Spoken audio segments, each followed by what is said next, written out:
Hey everyone, we're back to working on the Dodge Dart today. I'm gonna get right into it. Basically, this turned into from just a brake job to getting underneath here, seeing that the suspension was leaking, at least on the passenger side, and then to once I realized what it took to get this out, to seeing that the bushings, as you can see here on the lower control arm, are bad. So it went from this to all this. So today we're taking apart basically the whole front assembly here to replace everything. Now, I already did it on the passenger side. One, because I needed to understand how to do it, but two, because it was really effing hard. So you might see here that the wheel well is missing. And I did that to make it easier. You don't have to take it out, but it's easier to get to the bolts here and under here for the control arm.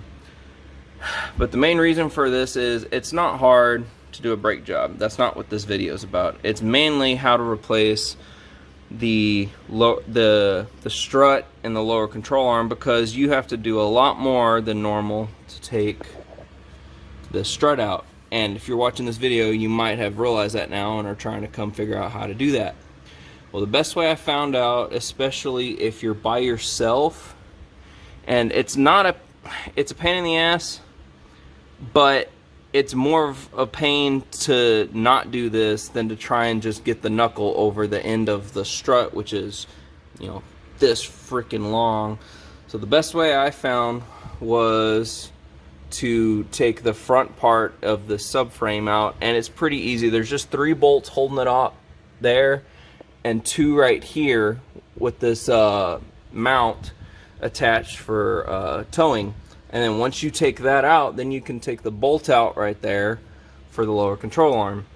But even then, when you take that out, it's pretty hard to get everything back in. But as you can see, everything's out here. I took off the front closeout panel, that way I can get to the bolts up there. Like, I'm not including that in the video. It's pretty easy. It's just a bunch of 8 and 10 millimeters to get that out. And same for the wheel well. There's a few 8 millimeters right here, and then just a whole bunch of panel clips to take out, and then it comes right out. There's no big deal. So the first thing, also, to do this job, you don't have to take the rotor and brake off and everything. However, because I'm doing a brake job, I'm gonna go ahead and do that. So if you're in here doing all this, you might as well do this while we're at it. So the first thing we need to do is get the rotor and brake off. I've already cracked the axle nut loose as well. This is a 36, just for those of you who are wondering. Some people say things different. There it is right there, 36, and it fits perfectly. So that's that. We're gonna crack, so that's cracked loose. We're gonna take off all this componentry here and get all this off, and then we can get to everything behind it, and it'll be a lot easier. Alright, first things first, we're gonna get the caliper guide pin bolts off. This is a 14 millimeter, so let's just get these cracked loose.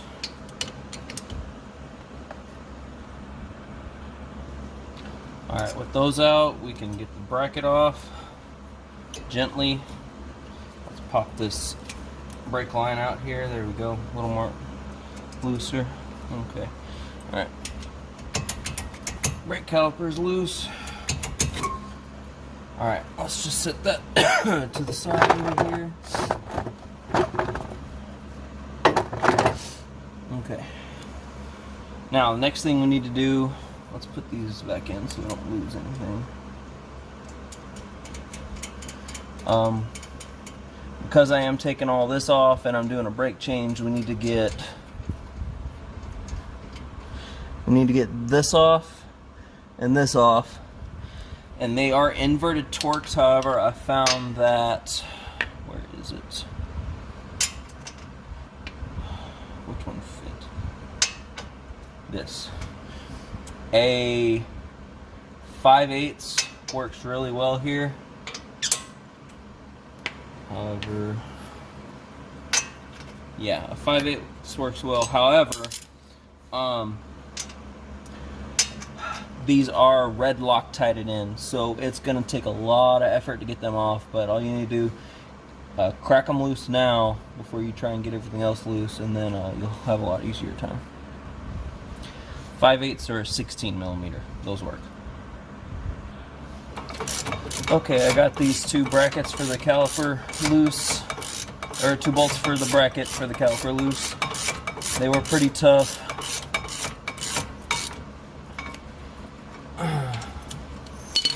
Woo! There we go. As you can see right there, there's red Loctite on it. So yeah, it's going to be a little difficult to get off, but just use a large breaker bar, crack them loose, and then once you get them far enough, then a ratchet should be able to get them the rest of the way.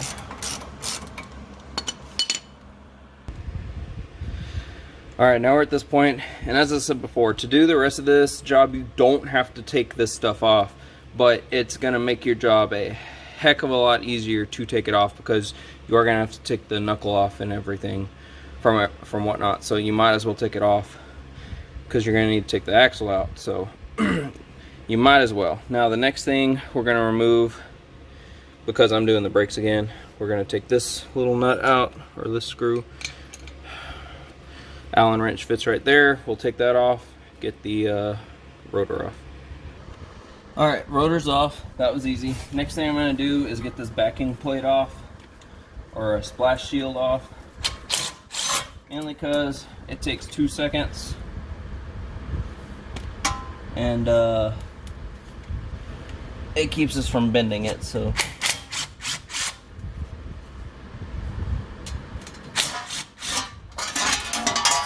there we go.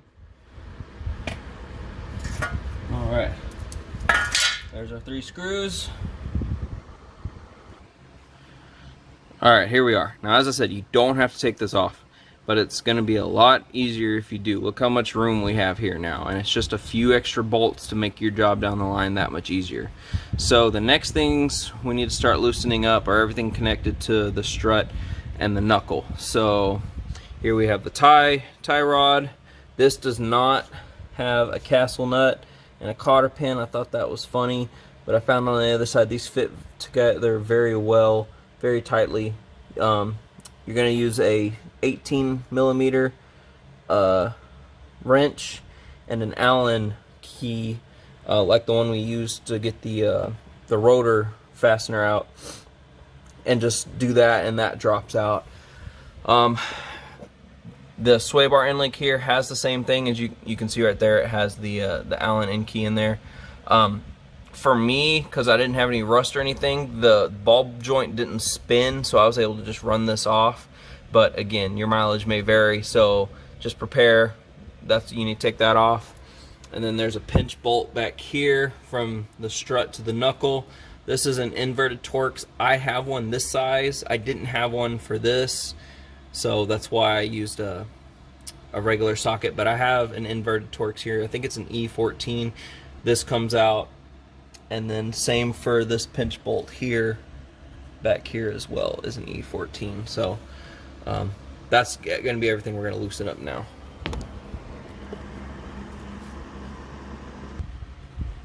I'm halfway through getting this off, and I realized, take your speed sensor and ABS sensor out. If you break this, you're going to have a bad day. This is just 10mm. Pop it out of here, and put it away, and forget about it. Alright guys, I'm back. I got everything out. At this point, you should too. This is a 15, the sway bar end link. If you have both sides of the car jacked up to an even level, this should just pop right out, no problem. But if you only have one side of the car lifted up, the side you're working on, then it's gonna be at an angle.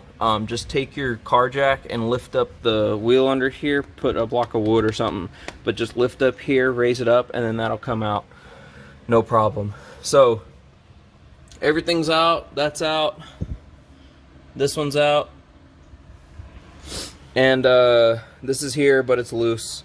And that's out as well. So now everything from the knuckle is loose, except this guy here, but no big deal. But the next thing we need to focus on is getting out the front of the subframe. There's 3 bolts up front, 1, 2, 3 are on the side over there. There's 2 coming up underneath right here, and then there's 2 short ones in the back that's holding on this bracket that's then holding on the subframe. So this is pretty easy and straightforward. I'll get the sizes for you, and just use a 3/4 inch, and they're actually in there not too bad if you just use a regular 3/4 inch. Alright guys, I'm back.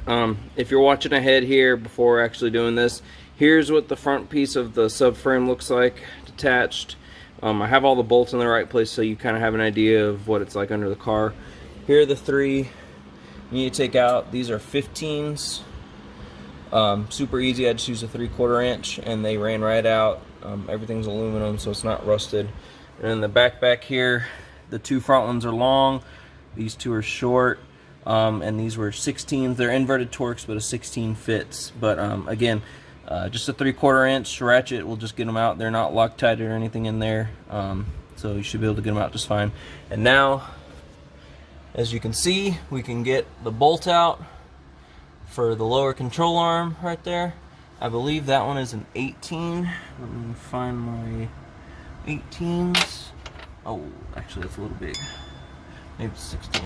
A 16, that's a 16. So that one's gonna be a 16, and then over here we have the other one right there. Let me find the right one on your screen. This one here is the other one you take out. So we're gonna loosen those, and then we should be able to get everything out at this point. Alright, so here we are. Got this bolt out. You need a 18mm to hold the nut for this one. Wait, there we go. It's facing that way. 18mm nut, 15mm socket or inverted Torx if you have that one. And then over here is a 16. The nut holds itself on, so you just need to get the 16 and run it out. So now, lower control arm is loose as well. So now, everything should just kind of drop out. It still takes quite a bit of effort though. Let's push this back out of the way. You may be saying, Coffee, why haven't you talked about the top of the strut? Well, you don't want to undo the top of the strut until everything else is out, because you don't want to be fighting it falling while you're getting everything else out. So we need to that'll be the very last thing we do. Once all this is out, then we can undo the strut. So now it's just a matter of coaxing everything out.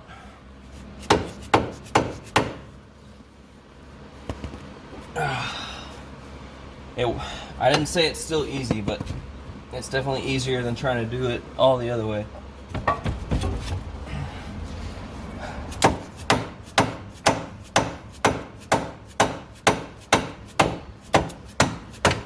Alright, there's that. Alright, see, look how much easier that is now. Here. Now we should be able to get that side out. Just kind of wiggle it. Hope y'all can see what I'm doing here. That side's out. This side is still a little peculiar, so we're just wiggling the lower control arm out of here. The axle is loose, so that makes it easier. Okay, and there we go. Everything just drops out. Way easier than leaving all that in and trying to get this much of the suspension through this when there's not even that much movement in the lower control arm. So if you ask me, this is easier. Also, again, it's easier because that is shot. So I'm gonna get this cleaned up. I'm gonna get the new parts prepped, and I'll show you how difficult it is to get back in, because it is actually kind of a pain to get everything back in here. Okay, everyone, I'm back. I've cleaned up some of my parts. They're drying. The next thing we need to do is undo the top of the strut. So take off the plastic cover. This strut is not like normal struts. It doesn't have 3 bolts holding it in. It's a plastic clip ring, and I've never seen any other vehicles have this before, but it's pretty easy to undo. Just take a flathead screwdriver, kind of get in there and pry it up. These are technically one-time use because you will probably break it, so just try to get it out the best you can. If you can't get one, it turns actually pretty easy. Turning, trying to get to the other side here. There we go. This one wants to pop up a little better. There we go. Alright, so there's a little bit on that one.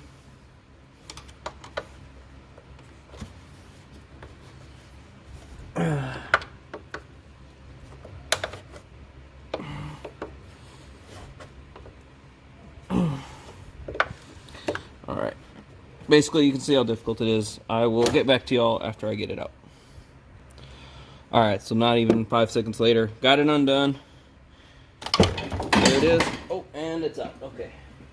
Technically, hold it with one hand when you do that, but there you go. There's the plastic ring. As always, when you're doing this kind of work, check your parts, make sure everything looks the same. All the brackets look the same, those look the same, the height's the same, and there is an angle here for this top cap that it sits in, and those are the same angle as well. So looks like we're good, and we have new plastic clips as well. This side wasn't leaking yet, but it actually looks like it was about to start. It's a little oily up there, so I'm glad the other side was, and we're replacing both sides. You should always do this in pairs. So there that is. I will now show you how to get it back in.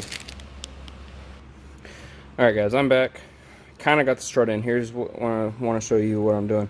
If you're by yourself, use a jack, kind of hold it up in here. Now you might be saying, Coffee, this isn't the right spot. This turns what I recommend focusing on, because remember there was a slight angle in the strut. Focus on getting that correct angle seated so that there's an even gap all the way around here, so that you can get the plastic clip on. As you're going to see here, that it slides in fairly evenly. It's still difficult though, so let's kind of rotate it.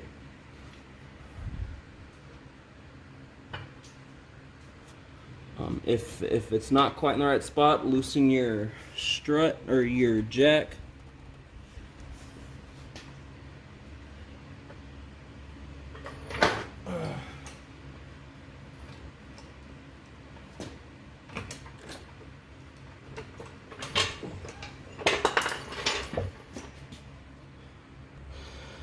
Alright guys, as you can see, we're all done here. I left a little bit on this one.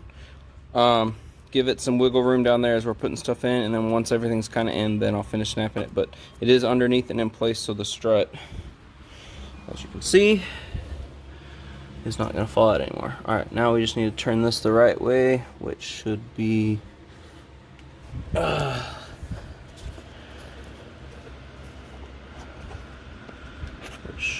this direction. Okay. Alright, now that's in.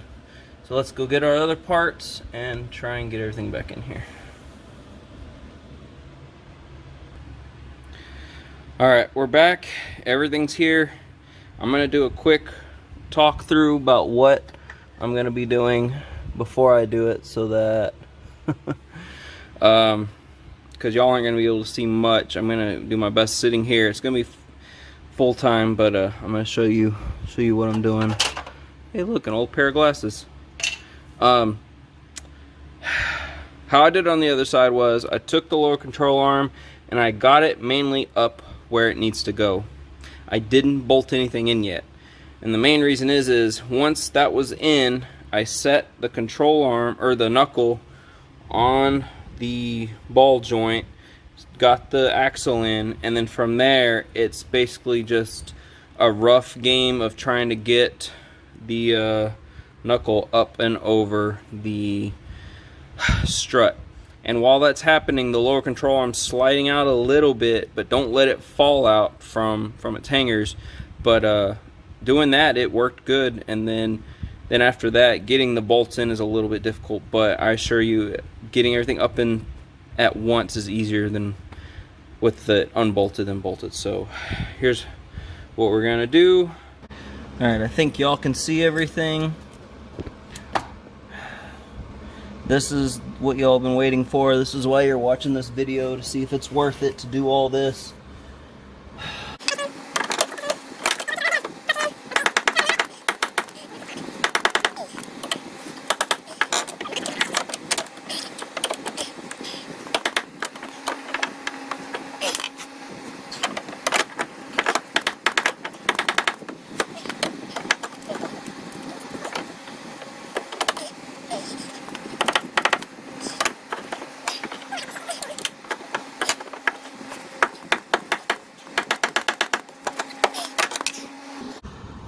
Alright everyone, that took a little longer than I wanted. This side was a little more difficult. For some reason the sway bar here is a little more in the way. Maybe it dropped or something, but basically I have it in on this side a little bit, barely in on this side, but now let's try and get everything in here. Don't forget your axle. Let's get that in. Ball joint in.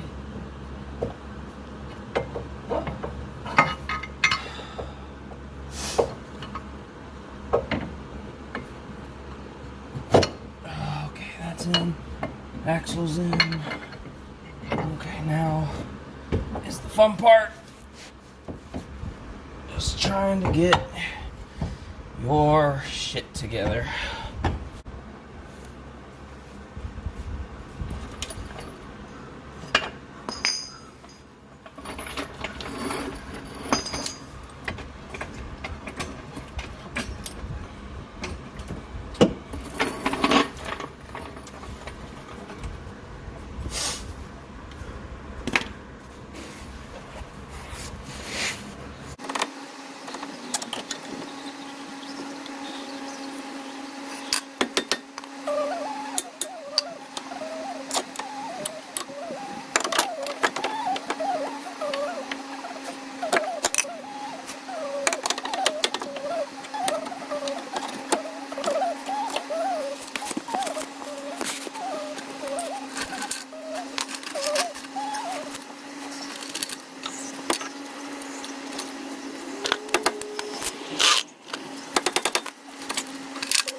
Alright guys, as you can see, it's not quite in yet, so it's just a matter of using the hammer now, getting it in place, and then kind of getting the bolt through. So that's what I'm going to do.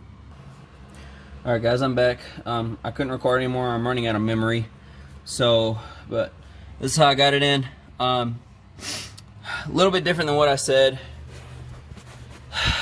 After the control arm fell out because of clearance issues, I sanded down each of the bits a little bit.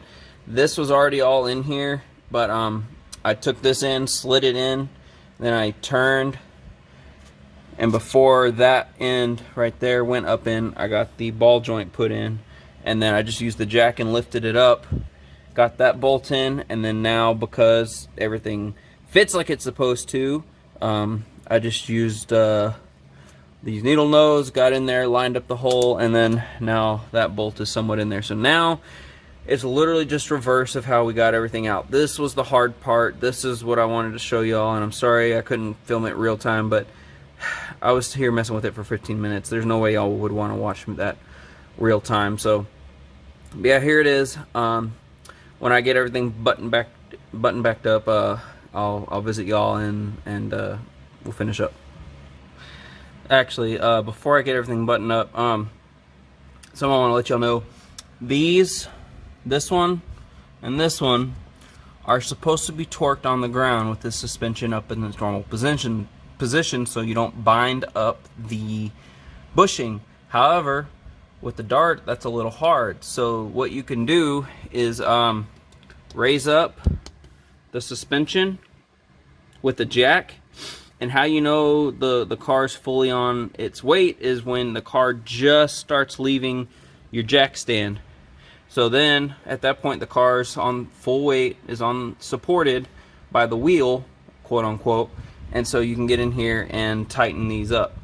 I don't know the torque spec, but they weren't too tight on there. I was able to just use a 3/4 inch breaker bar and they came apart, or a 1/2 inch breaker bar, and they came apart pretty easy. So yeah, there's that tip for y'all. Alright, I got all the main stuff buttoned up. I got this back, got this back, got the tie rod in back in, and the lower ball joint back in. Next, I'm going to get the subframe back in, and then we can button up the front here and we'll be all done. Alright guys, we got the subframe button back up. Easy peasy, got everything in. Next, let's just get the backing plate on here, the splash shield, and then we can do our brake change. Get the other side of the car lowered, get this nut tightened up, this axle nut, and throw the wheel on and we'll be done. Alright, so for my brake change, actually before I put this back on, because it's going to make it easier, I'm going to take these guide pins, slide pins apart, lubricate them with silicone grease, not oil based. If you do oil based, it's going to eat away this rubber and then you're going to have a bad time. Caliper's not going to slide how you want. So silicone based lubricant inside here, and yeah, then we'll get this back on. Alright guys, and with that we are done. As I said before, you don't have to take all this off, but it makes it easier. I just did my brake change. You will need to take the caliper off, you know, make your life easier, especially getting the knuckle off, but you don't have to take the rest of it off if you don't want to, but it's just a few extra bolts and it makes your life way easier. So here we are, one of the hardest strut changes ever, combined with one of the hardest lower control arms ever.